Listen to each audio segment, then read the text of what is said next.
Hey, this is Devon with Hamilton Realty, Everett's Real Estate Team, starting a new little mini series, Fireside with Devon.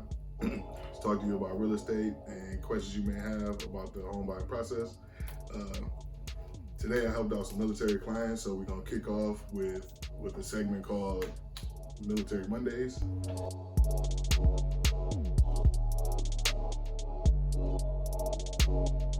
Today's topic are very important and imperative to the process of acquiring and using your home loan benefits. Unlike money, time is something that cannot be recovered. So when proceeding with your home loan process, you need to manage your finances and lifestyle so that the process of acquiring a home loan in a timely manner goes smoothly.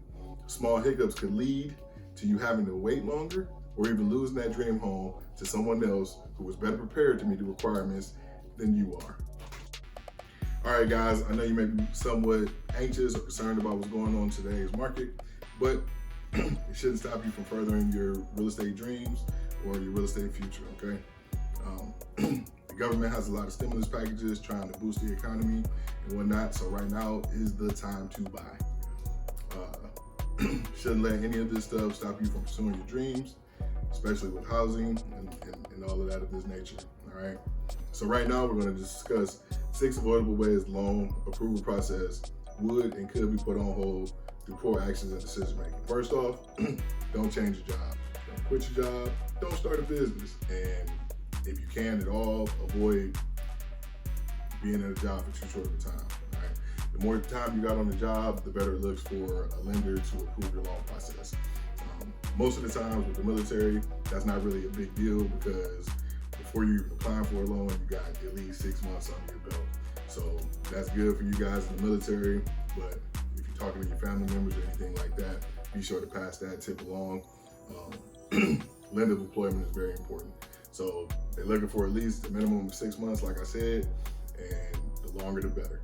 Number 2, don't open any new lines of credit. Now is not the time to purchase a new car, buy your girlfriend that expensive engagement ring, nothing like that. No big furniture purchase or anything like that.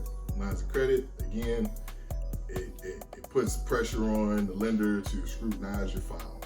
All right, if you again with the longer you have lines of credit open, the more trustworthy you seem. All right, up to a year or less than a year, actually, excuse me. Less than a year is kind of whatever. So just same thing with getting your credit, building your credit up. The longer, the better. Big changes in credit affects the underwriting process. So even though you may be approved right now, if you make a big purchase before closing, during any of that time, before the closing actually happens, because there's a repull at the end of it all, before you get your clear to close. We can go into that a little bit later. But before you get your clear to close, if you make a big purchase, it's going to show up on your credit when they pull it for the last and final go through, and you could lose out on everything. Number 3, don't forget to schedule your movers until your loan is fully approved. Again, you got to wait for that clear to close. All right.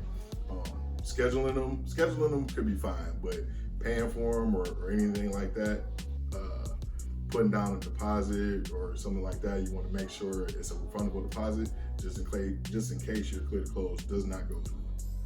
All right, so number 4, don't transfer your money around. Inquisitive lenders find this suspect. You want to have your money for closing costs, save that, and then don't touch it, right? But if you got a good real estate agent like me, you won't even have to pay closing costs, so you shouldn't have to worry about that too much.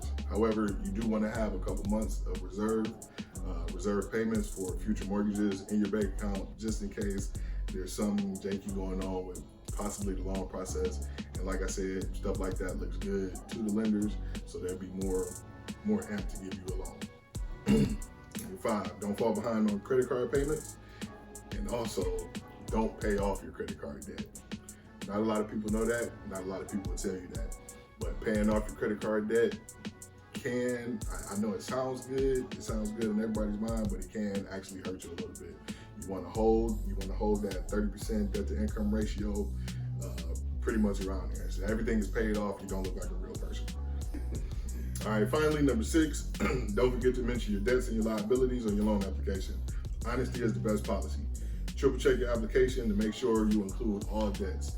If something pops up in the middle or towards the end, could be a bad day. You could lose out on your loan. Like I said, before you get that clear to close, if something pops up, you can throw everything off track. You waste your time, you waste your agent's time, you waste your loan officer's time.